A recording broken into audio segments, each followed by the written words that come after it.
Good. మరి అంతకుముందు చంద్రబాబు నాయుడు టైంలో అది జగన్ వచ్చి కట్టలేదా? ఫీజులు కట్టలేదా? ఇప్పుడు ఆరోగ్యశ్రీ ఫీజు రియంబర్స్మెంట్ వీళ్ళు ఏం చెప్తున్నారు తెలుసా?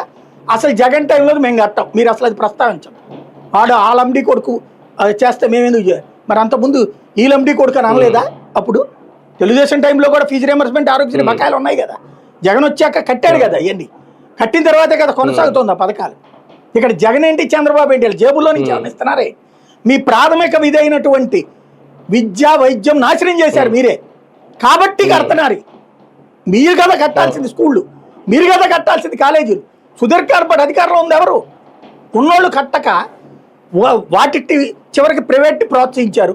ఆ ప్రైవేట్కి ఏదో ఫీజు రియంబర్స్మెంట్ పొందివని బతుకుతున్నారు.